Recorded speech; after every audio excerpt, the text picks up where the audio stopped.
6월 27일 목요일입니다. 오늘을 새롭게 하실 새 은혜를 사모하시며 기도로 나아가시겠습니다. 살아계신 하나님 감사를 드립니다. 주님이 우리의 빛이시고 주님이 우리의 구원이시며 주님이 우리의 생명의 능력이시기에 어떠한 것도 무서운 것 없고 두려운 것 없습니다. 라고 고백하며 나아가는 귀한 날 되길 원합니다. 주님 말씀하여 주옵소서. 예수님의 이름으로 기도합니다. 아멘. 네, 여러분 오늘은 시편 27편입니다. 제27편 다윗의 시. 여호와는 나의 빛이요 나의 구원이시니 내가 누구를 두려워하리요. 여호와는 내 생명의 능력이시니 내가 누구를 무서워하리요. 악인들이 내 살을 먹으려고 내게로 왔으나 나의 대적들 나의 원수들인 그들은 실족하여 넘어졌도다. 군대가 나를 대적하여 진칠지라도 내 마음이 두렵지 아니하며 전쟁이 일어나 나를 치려 할지라도 나는 여전히 태연하리로다. 내가 여호와께 바라는 한 가지 일, 그것을 구하리니 곧 내가 내 평생에 여호와의 집에 살면서 여호와의 아름다움을 바라보며 그의 성전에서 사모하는 그것이다. 여호와께서 환난 날에 나를 그의 초막 속에 비밀히 지키시고 그의 장막 은밀한 곳에 나를 숨기시며 높은 바위 위에 두시리로다. 이제 내 머리가 나를 둘러싼 내 원수 위에 들리리니 내가 그의 장막에서 즐거운 제사를 드리겠고 노래하며 여호와를 찬송하리로다. 여호와여, 내가 소리내어 부르짖을 때 들으시고 또한 나를 긍휼히 여기사 응답하소서. 너희는 내 얼굴을 찾으라 하실 때 내가 마음으로 주께 말하되 여호와여, 내가 주의 얼굴을 찾으리이다 하였나이다. 주의 얼굴을 내게서 숨기지 마시고 주의 종을 놓아여 버리지 마소서. 주는 나의 도움이 되셨나이다. 나의 구원의 하나님시여, 나를 버리지 마시고 떠나지 마소서. 내 부모는 나를 버렸으나 여호와는 나를 영접하시리이다. 여호와여, 주의 도를 내게 가르치시고 내 원수를 생각하셔서 평탄한 길로 나를 인도하소서. 내 생명을 내 대적에게 맡기지 마소서. 위증자와 악을 토하는 자가 일어나 나를 치려 함이니이다. 내가 산자들의 땅에서 여호와의 선하심을 보게 될 줄 확실히 믿었도다. 너는 여호와를 기다릴지어다. 강하고 담대하며 여호와를 기다릴지어다.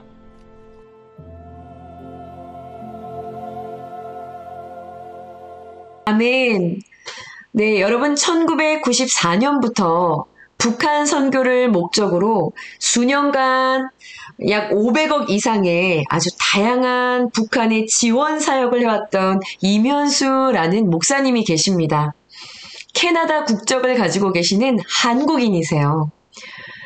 그분은 여러 공장을 세우고 고아를 먹이고 노인을 지원하고 농촌 사역을 돕고 하는 등등의 150번 이상 이 북한을 오고 가고 방문하면서 활발하게 사역을 펼쳐왔었는데요.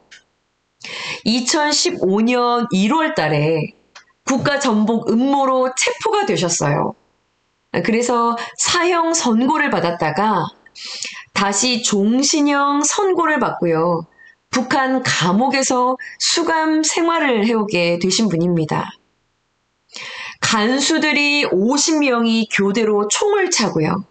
지키고 감시하고 또 혹독한 노동을 시키는 그런 감옥에서 이 임 목사님은요, 처음에 얼마나 두려웠는지 모른다고 고백하십니다.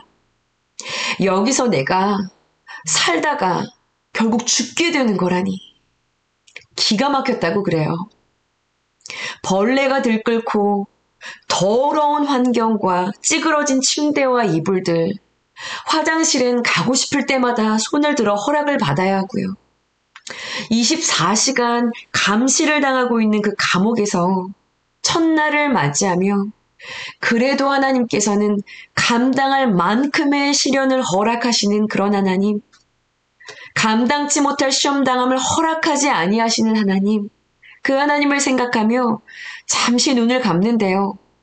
그 예수님을 생각하면서 십자가에 예수님께서 당하셨던 그 모진 고난의 그 흔적과 그 장면들이 펼쳐지면서 혹독하게 당하셨던 그 예수님의 모습이 펼쳐졌다고 합니다. 그 순간 뭐라고 말을 할 수가 없는 무겁기만 하던 이 중압감이요. 그것들이 사라지면서 하늘에서 하얀 깃털 하나가 내려와서 자신의 어깨에 이렇게 살짝 앉혀지는 그런 느낌이 들었다고 그래요. 그러면서 아주 평안해진 그런 상태로 그 첫날 밤 북한에서의 종신형을 선고받고 감옥에서 보냈던 그 첫날 밤 잠을 자다가 꿈을 꾸게 되었다고 합니다. 하나님께서 아주 생생한 꿈을 임 목사님에게 주셨다라고 말하고 있어요. 그 꿈에요. 커다란 호랑이 한 마리가 머리만 나타난 거예요. 엄청나게 크고 무서운 호랑이였다고 합니다. 입도 크고요. 그런데 질질 흘리면서 이 호랑이가 뭘 막 먹고 있는 거예요. 그런데 막 그 무서운 호랑이가 뭘 먹고 있는데 아주 작아진 이 임 목사님이 그 앞으로 호랑이 앞으로 툭 떨어졌다고 그래요. 얼마나 무섭고 두려웠던지 벌벌 떨었죠. 그런데 막 질질 흘리면서 뭘 먹고 있는 이 호랑이가 자기를 보고 잡아먹지를 못하더라는 겁니다. 그래서요, 뒷걸음질을 쳐서 계속 가는데 한참을 가도 쫓아오지도 않고 자기를 잡아먹지도 못하더라는 거예요. 그래서요, 더 뒤로 쭉 땅속으로 뒤로 계속 갔다고 그래요. 자, 그런데 갑자기 그때 예수님의 손이 나타나서요, 자신을 들어 번쩍 끌어올려서 아주 평화로운 강가에 무태에 자신을 내려놓으셨대요. 그리고 그제서야 자신의 모습을 돌아보니까는요, 금색, 붉은색 모습에 두꺼비의 모습으로, 금두꺼비의 모습으로 자신이 그런 모습을 가지고 그 땅에 안전하게 도착을 하게 되어 있는 그런 꿈을 아주 생생하게 주셨다고 그래요. 꿈에서 깨어나서요, 바로 그 꿈이 선명해서 해석이 되었다고 합니다. 이 무언가를 막 잡아먹으면서 질질 흘리고 있는 이 호랑이는 설명하지 않아도 누군지 딱 알 수 있을 것 같았고요. 한참을 뒤로 가던 자신의 그 모습은 이 감옥 생활이 종신형이니, 그리고 어쨌든 이 감옥 생활은 굉장히 길겠구나. 그것 때문에 이 감옥 생활을 오래도록 참을 수 있었다고 합니다. 그리고요, 예수님의 손이 나타난 것을 통해서 그러나 어느 날 때가 되면 하나님께서 주권적으로 나를 건져내시겠구나라는 믿음을 갖게 되었다라고 그래요. 또 그 금두꺼비는요, 자신이 가장 구령의 열정으로 뜨거웠을 때가 있었대요. 하나님을 정말 뜨겁게 교제하며 만났을 때, 오래전 대학생 선교회의 간사 시절 자신의 별명이 금두꺼비였다고 합니다. 그것을 생각하니 이 하나님의 이 감옥 안에서 허락하시는 유머도 그렇고요, 그 생생하게 주셨던 그 꿈으로 인해서 하나님이 나의 열정을 처음 마음으로 회복시켜 가실 건가 보다 라는 그런 해석들이 되어지면서 이 임 목사님은 그 감옥 생활을, 언제 끝날지 알 수 없는 이 감옥 생활을 이겨낼 수 있는 힘을 얻게 되셨다라고 고백을 하고 계시더라고요. 무수한 중보자들의 기도와 이 캐나다 정부의 수고를 통해서 이 임 목사님은요, 억류된 지 31개월 만에 종신형 선고의 자리에서 석방이 되어지는 놀라운 은혜를 입게 되십니다.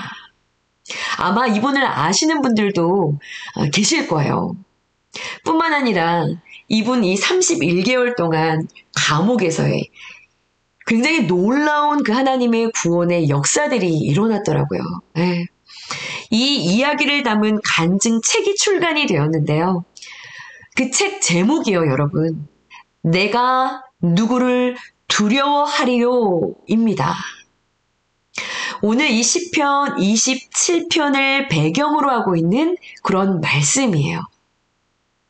1절 말씀을 보시면 여호와가 나의 빛이고 구원이신데 내가 누구를 두려워하리요? 여호와가 내 생명의 능력이신데 내가 누구를 무서워하리요? 아멘. 이 임 목사님은요, 하나님의 사명을 받아서 30년 동안 목회를 해오는 동안에 새벽 기도도 열심히 했고요. 설교 사역도 열심히 하셨고요. 성경을 가르치는 일도 열심히 하셨고요. 제자 훈련을 하는 일도 열심히 했고, 해외 선교하는 것도 너무나 열심히 해서 분주하게 돌아다니셨다고 그래요. 어느새, 그런데 자신도 모르게요, 이렇게 늘 반복되어지는 이 패턴 속에서 매너리즘에 빠져서 정작 하나님과의 이 교제하는 생활에 있어서는 멀어져 있었다고 하십니다. 그래서요, 이 임 목사님은 수도원 같은 곳이 있으면 들어가서 정말 몇 개월을 좀 살아보고 싶다라는 그런 갈망이 있었다라고 그래요. 그런데 이렇게 완벽한 수도원을 하나님이 주셨다니, 하나님이 주셨다라고 고백을 합니다. 그는요, 그곳에서 말할 수 없이 하나님을 찬양했고요. 수백 번의 홀로 독대하며 하나님을 예배하는 시간을 가졌고요. 매일같이 암송하는 시간을 가졌고 700여 개 정도의 강의안을 만드는 그런 시간을 갖게 되었다라고 고백하세요. 일하러 나갈 때, 곡괭이질을 할 때, 삽질을 할 때, 돌을 나르고 김을 메고 풀을 뽑을 때, 감자를 캘 때, 얼어붙은 석탄을 깰 때, 리어카에 가득 싣고 산길을 올라가는 그 힘든 길을 올라갈 때도 여러분 그 시간들이요, 노동의 시간이었지만 그 시간들은 목사님에겐 암송하고 묵상하는 시간으로 바뀌었다라고 말씀을 하세요. 그렇게 목사님은요, 그 꿈의 약속대로 하나님의 때를 기다리고 기다렸다라고 말씀하십니다. 여러분, 오늘 시편 27편의 14절 말씀처럼 말이죠. 너는 여호와를 기다릴지어다. 강하고 담대하며 여호와를 기다릴지어다. 아멘. 여러분, 이 시는요, 다윗의 시잖아요. 다윗의 인생도 마찬가지였어요. 일평생 갈등과 위기의 연속이었습니다. 두려운 상황들이 계속되었었죠. 그런데요, 그런 다윗이요, 여호와는 나의 빛이고 구원이시니 내가 누구를 두려워하리요? 여호와는 내 생명의 능력이시니 내가 무엇을 무서워하리요? 라고 고백할 수 있었던 것은 여러분 도대체 어디에서 난 그런 용기였을까요? 단지 무서움을 떨쳐버리기 위해서, 마음은 전혀 그렇지가 않은데 자기 최면과 암시를 막 하고 있는 것인가요? 그렇지 않습니다. 다윗이 급박한 위기 속에서 두려워하지 않고 무서워하지 않는다라고 말한 선언에는요, 이 다윗이 믿는 구석이 있었기 때문입니다. 바로 하나님의 함께하심이었어요. 아멘이시죠? 다윗에게요, 하나님은요, 여러분 1절 말씀처럼 빛이셨습니다. 빛이셨어요. 여호와는 나의 빛이요. 빛이 임하면 여러분 어둠은 설 자리를 잃게 됩니다. 빛이신 하나님이 나와 함께하는데 어둠으로 가득한 대적들은 절대로 나를 이길 수 없다는 것이죠. 또한 다윗에게요, 하나님은요, 1절 말씀처럼 구원이셨어요. 다윗은 자신의 양떼들을 돌보며 사자의 수염 고매 발톱에서 자신을 구원한 하나님을 어려서부터 경험해 왔습니다. 그래서요, 전쟁의 경험은 전혀 없었지만 이 다윗은 골리앗을 향해 외칠 수 있었어요. 너는 칼과 창과 단창으로 내게 나오지만 나는 만군의 여호와 하나님의 이름으로 너에게 나아가노라. 오늘 여호와께서 너를 내게 붙이시리니 내가 너를 쳐서 너와 블레셋 군대의 시체로 공중의 새와 하늘의 짐승에게 주어서 온 땅에 하나님이 계시다라는 것을 알게 하겠고, 구원하심이 칼과 창에 있지 않다는 것을 온 땅의 사람들로 알게 하리라. 아멘입니다. 다윗은요, 구원하심이 오직 하나님에게 있다는 것을 확신하고 있는 사람이었습니다. 구원은 나의 가진 능력, 상황, 절대로 변하지 않을 것 같은 회사의 시스템, 학교의 시스템, 이 무언가에 있다는 것, 있지 않다는 것, 네, 하나님에게 있다는 것, 이것을 확실하게 믿고 있었던 사람이에요. 그러니 내가 누구를 두려워하냐는 것입니다. 1절 끝부분에 그에게 하나님은 생명의 능력이었거든요. 자신의 생명의 보장이 바로 하나님에게 있다라는 것을 고백하는 것이었죠. 생명의 보장이 되신다는 거예요. 하나님이요. 여러분, 이 믿음이 있으니 2절에 보시면 악인들이, 원수들이 몰려와도 그들이 실족할 것이고, 3절에 군대가 진치고 전쟁이 일어나도 나는 두렵지 않고 태어날 수 있다라고 말하고 있는 것입니다. 여러분, 이 하나님이 우리의 하나님이신 줄 믿으시기 바랍니다. 아멘입니다. 여러분, 다윗은 이 믿음이 어떻게 만들어졌을까? 어떻게 이렇게 하나님과 교제했을까? 4절 말씀을 보시면 다윗은요, 정말 이 기도의 제목 자체가 우리랑 너무나 다르다는 것을 확인하게 됩니다. 다윗이 하나님에게 간절히 구한 것, 그 한 가지는요, 4절 말씀이에요. 곧 내가 내 평생에 여호와의 집에 살면서 여호와의 아름다움을 바라보며 그의 성전에서 사모하는 그것이었습니다. 어제도 이야기를 드렸었는데요. 다윗은 주님이 거하시는 그곳, 여호와의 임재가 임하는 바로 그곳을 갈망하면서 그의 아름다우심, 그 영광을 사모하고 바라고 구하고 갈망하며 그 품 안으로 파고드는 이것을 간절히 갈망하던 자였습니다. 그러니 여러분, 5절을 보십시오. 여호와께서 환난 날에 나를 그의 초막 속에 비밀히 지키시고 그의 장막 은밀한 곳에 나를 숨기시며 높은 바위 위에 두시리로다. 여기에서 초막, 장막, 높은 바위가 문자 그대로일 수도 있지만요. 실은 이 시대 성전은 장막이고 텐트였거든요. 안전하게 보장을 받을 수 있는 구조가 아니었어요. 그런데 이 다윗이 초막, 장막, 높은 바위가 자기에게 안전한 처소가 되었다라고 하는 그 이야기는, 은밀하게 그곳에서 자신을 지켜주었다라고 하는 말은요, 마치 이면수 목사님이 북한 감옥에서 노동하는 모든 현장에서 말씀을 읊조리고 말씀을 암송하고 주님을 생각하고 주님을 묵상하며 모든 장소를 예배터, 하나님 임재의 터로 바꾸어 갔던 것처럼 초막, 장막, 높은 바위를 이 다윗이 다닐 때 그때마다 그곳에서 간절하게 주님 당신을 갈망합니다.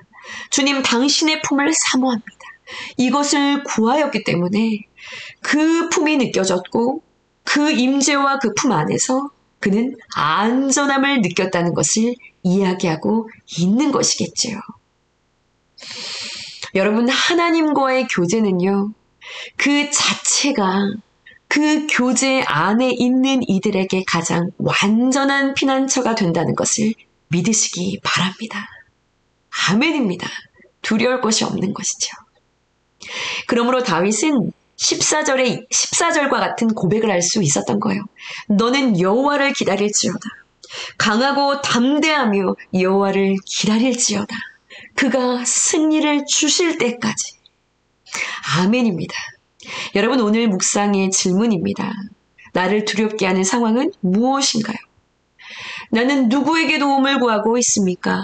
나는 내 생명을 누구에게 맡기고 있습니까? 주님이 나의 빛이십니다. 아멘. 주님이 나의 구원이십니다. 아멘. 주님이 나의 생명의 능력이십니다. 아멘. 여러분, 우리 그 품으로 파고들어서 이렇게 고백하며 힘을 얻어가시는 오늘 목요일이 되시기를 간절히 기도합니다. 함께 기도하시겠습니다. 주님이 나의 빛이십니다. 주님이 나의 모든 어두움을 물리치시는 주님이 나의 빛이십니다. 주님이 나의 구원이십니다. 생명의 능력이십니다. 이러한 고백으로 주님의 품을 갈망하며 파고드는 귀한 오늘 하루이기를 소원합니다. 내가 주님의 품과 그 임재를 갈망하며 나아가는 모든 자리가 피할 길이 되고 주님의 피난처와 요새와 방패와 산성임을 경험하고 고백하게 되어지는 간증의 자리가 되게 하여 주시옵소서. 주님을 강하고 담대하게 기다릴 수 있는 우리 모든 너나들이 성도님들의 귀한 날이 되게 하여 주시옵소서. 주님, 주님의 임재를 사모합니다. 예수님의 이름으로 감사하며 기도드렸사옵나이다. 아멘.